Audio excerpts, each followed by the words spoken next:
any of that even student loans? No. How much have you spent on tattoos? Probably roughly around 8 grand. You're specifically saying that your new wife's... How much is in your bank account? 4,700. What do you spend your money on? Just clothes, pretty much, for the most part. Welcome back, because today we're going to be looking at some of the people who do not know how to manage their finances. And let me just tell you, some of these clips are absolutely insane, and some of them are absolutely hilarious. The very first video I have here is $25,000 in credit card debt just to travel. I already know this is going to be amazing. So, $25,000, that's the number that was spent. Well, okay, so that card was used for our very first couple trip to Las Vegas. How often do you guys travel? All the time. Okay, you're broken. You guys can't afford life. You guys aren't going to be able to make it. Well, And bankruptcy will be forced upon we're just you. not gonna like go see the world? Yeah, you're just like, you're not gonna go see the world. You said it. You figured it out. We're just not gonna go see the world because You're not gonna go see the world. our credit cards just manage our lives.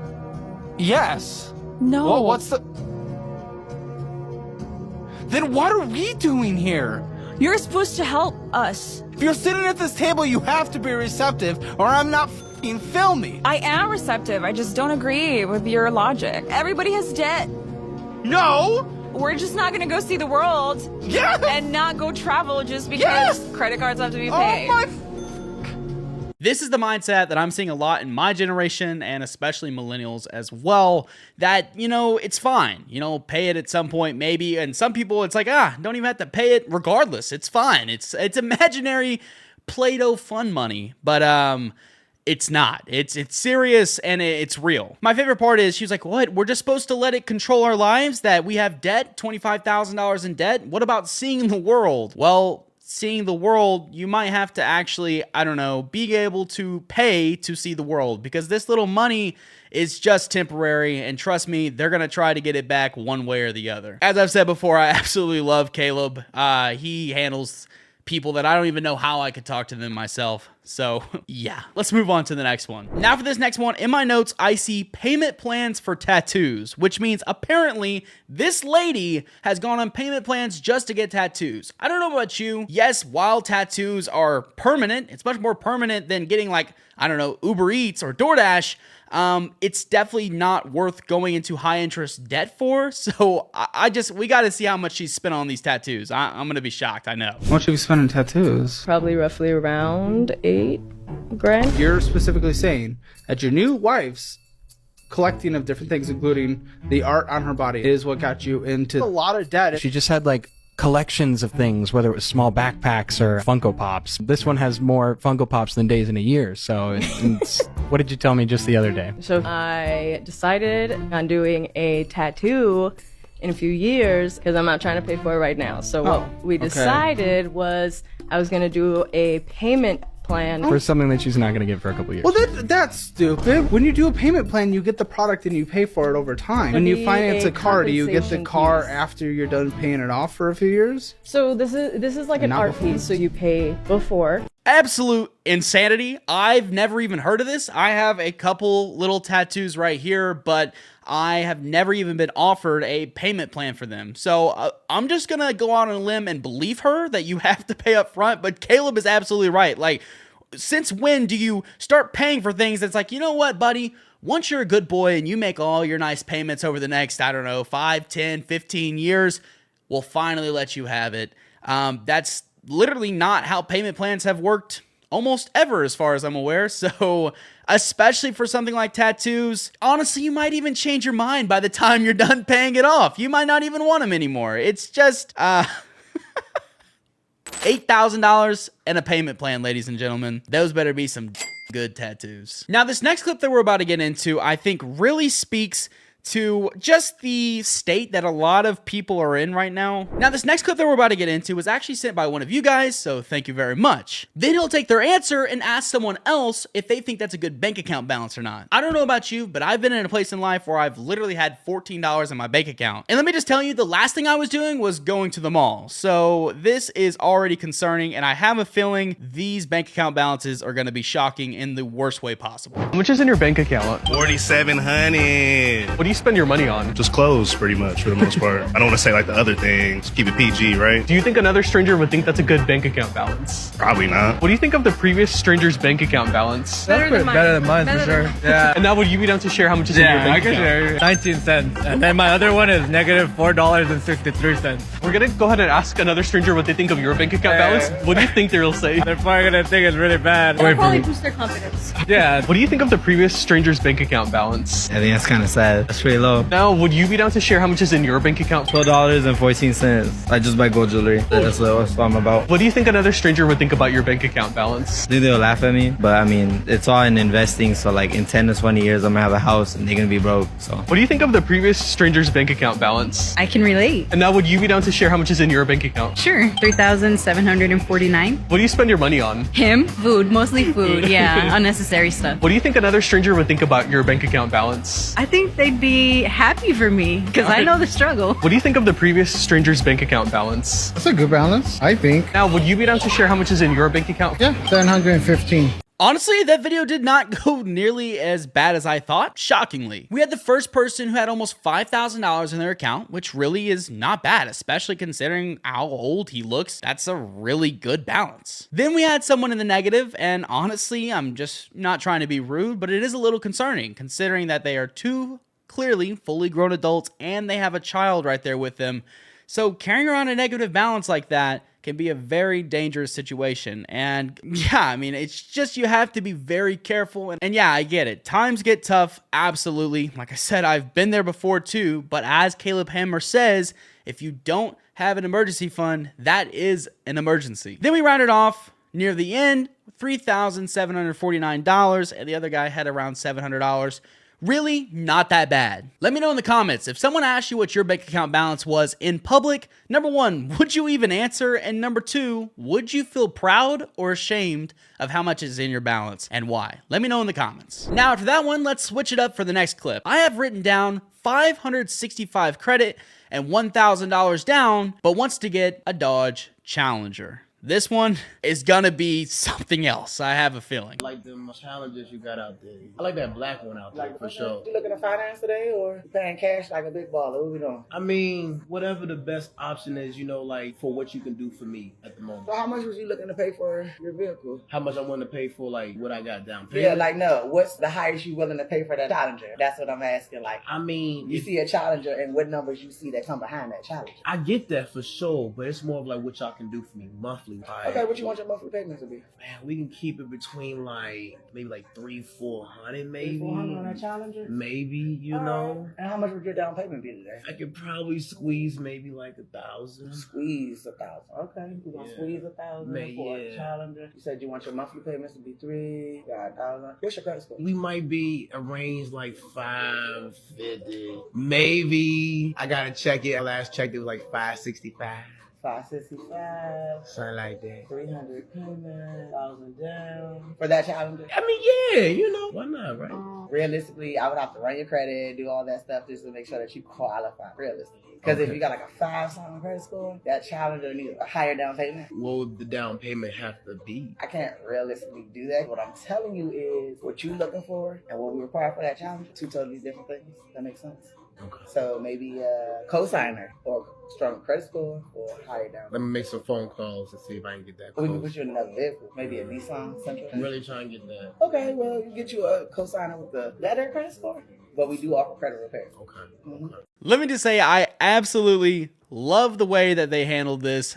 Hilarious while still being very strong and letting them know, hey, buddy, that's not gonna work. The blunt reality is today a lot of people don't have a bunch of spare cash to be trying to get into cars. And like my last video covered right here, the car market is kind of still in shambles. It's recovering a little bit, but still not great. So $1,000 down with a 565, maybe 550, don't really know, credit score is absolutely not going to work. And like they said, maybe we can get a cosigner or a different vehicle. In my opinion, they should take the different vehicle or just wait quite a bit longer before trying to get into this, because more than likely what they're going to do is just end up screwing themselves royally financially here with a car that honestly, who cares?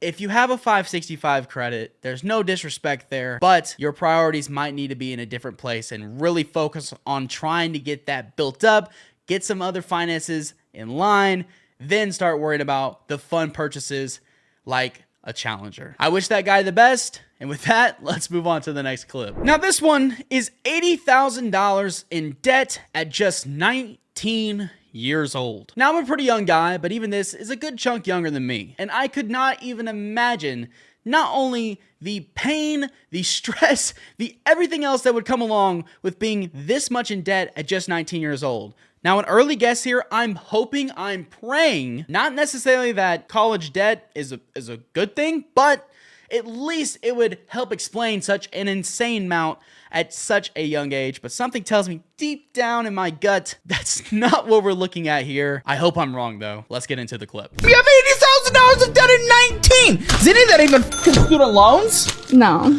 That's horrendous. People at 21, 22, 23 getting out of college, like $40,000 in student loans. That's what a lot of people get. That's like the average, right? You don't even have student loans and you have double the amount of debt. That's insane. So my ex, I feel like I was on track until we started living together, and then I got so behind on all of that. All of this spending is after you guys broke up and did not live together. Yeah, but so you're lying. You're trying to just fucking look good. No.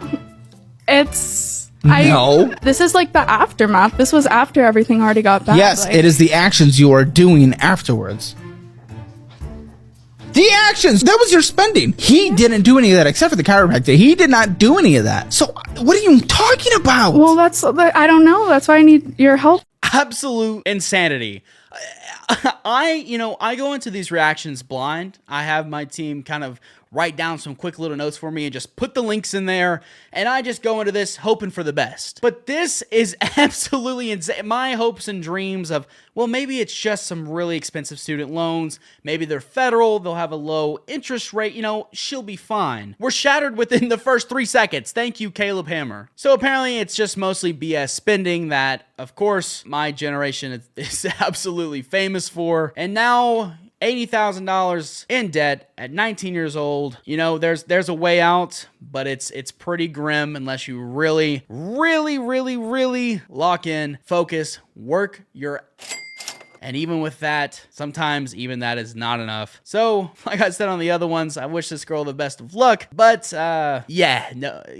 good luck. Also, let me know down in the comments how much debt you are in at 19 years old. And if you're younger than that, let me know if you're in any debt at all. I'd love to know if you're willing to share. Thanks. Now, next up on the list, we're going to look at more cars. And this one right here is an absolute doozy. I love Yusuf. We put him in a lot of my last video. I'm going to have to trim down some of the reaction here because his videos are so long. But long story short, paying over $1,000 a month for insurance on a Nissan Altima. You heard me right. We're not talking a Lamborghini. We're not talking an Altima. And the reason why, I have a feeling is going to shock us both. So let's get right into the reaction. Hello? Hey, what's going on, brother? How are you? Hi, how are you? I'm doing good, man. Thank you a lot for taking the time to speak to me, because I just need advice. And I just turned 24, and I'm kind of clueless with the situation.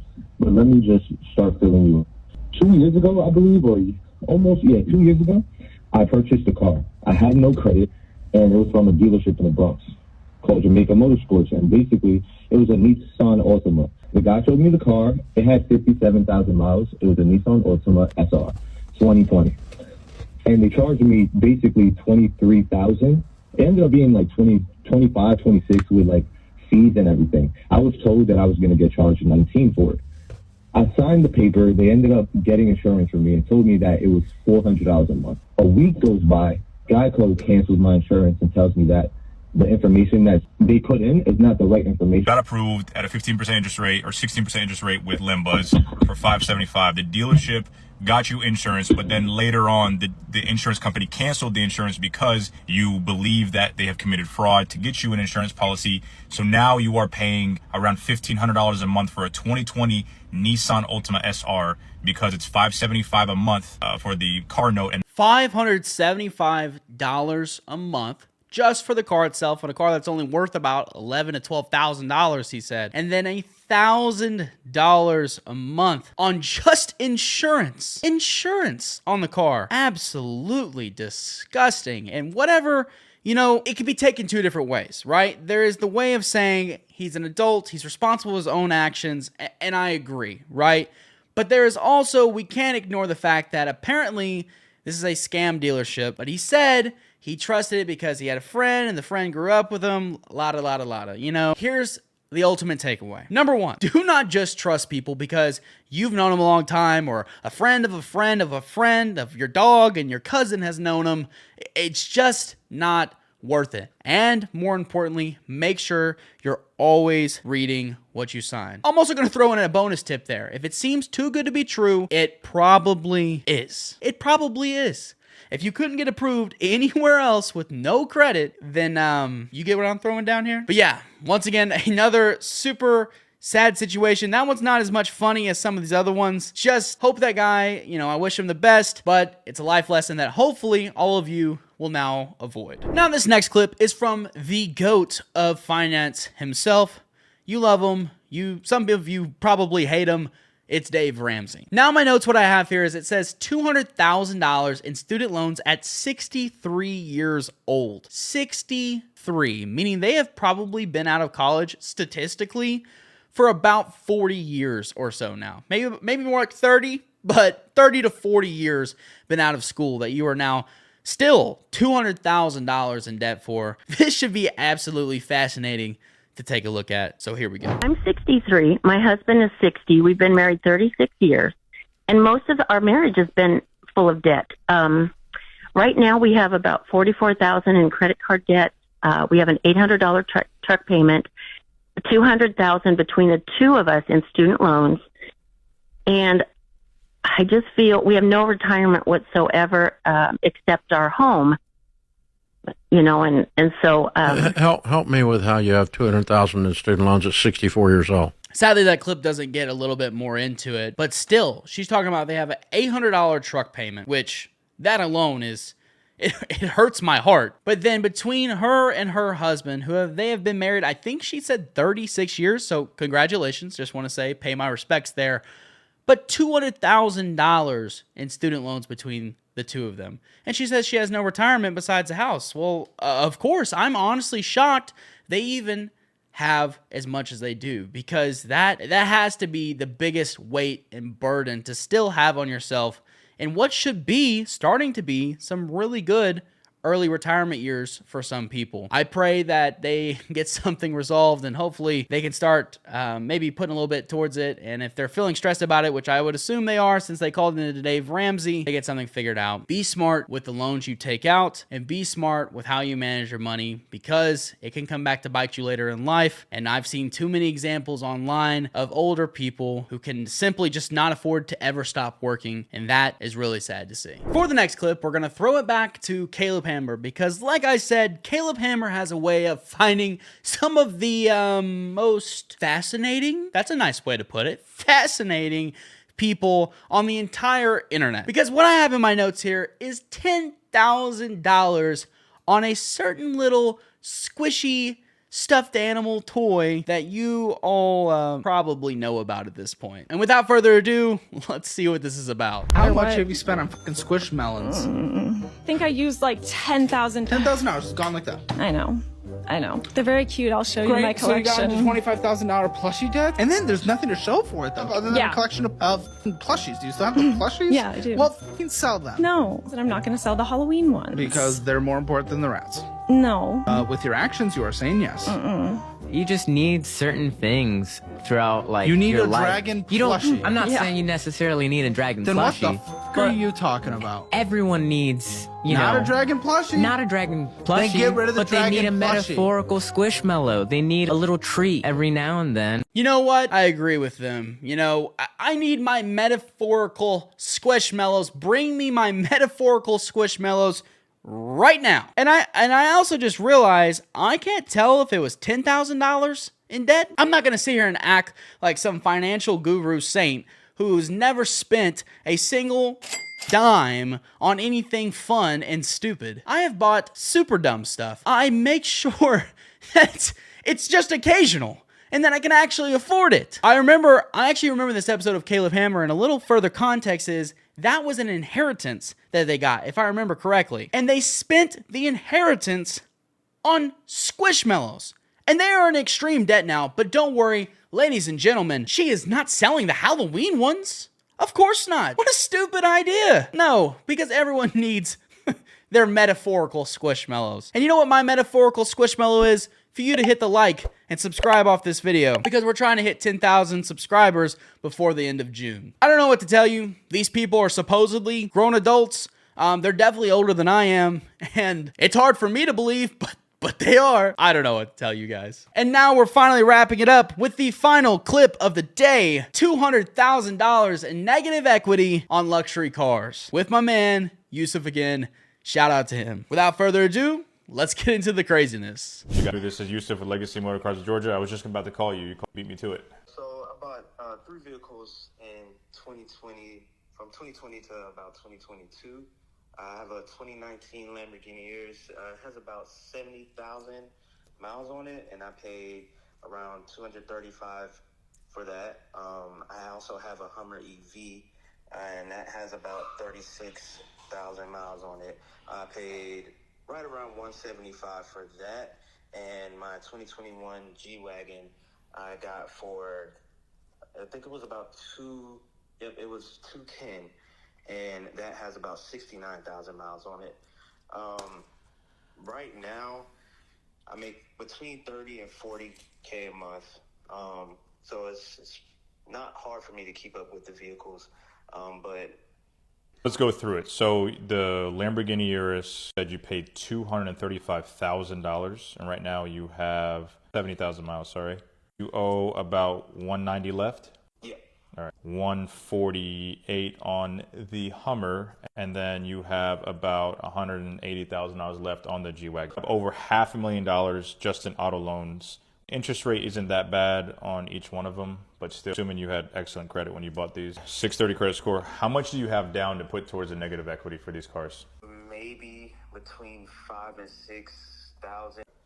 And you said you made $30,000 to $40,000 a month. So on the Lamborghini, I can give you about $130,000. On the Hummer, I'm going to be right around $80K for the Hummer. I'm going to be right around like $98 to $99K for the G-Wagon. So at $5,000 to $6,000 down, 630 credit score. I mean, I know you said that the payments aren't really affecting you, but in this situation, there's nothing that I could do for you unless you have maybe $50,000 or $60,000 down. This one right here I wanted to say for last because I had a feeling it would be one of the most serious and heavy hitters out there. What it sounds like to me, if I were to just take a, professional opinion here, I would guess this young guy had something going really well for himself. I would assume at one point he was making well 50, 60 plus thousand, maybe even 70, 80, $100,000 a month, right? So he felt good, right? He started spending, he's getting these properties, he getting his cars, $10,000 a month in just car payments. That was nothing to him. And what it sounds like by the way he's talking is the business or whatever it was that he was doing to make this money is slowly starting to trickle down, and supposedly he's still making $30,000 to $40,000 a month, but can only spare around $5,000 to $6,000 down to try to figure something out with these cars here. I promise something went terribly wrong with the way this guy spent his money, and this is proof of it right here. On almost all the cars, he was saying he could basically give him half of what he owed on it.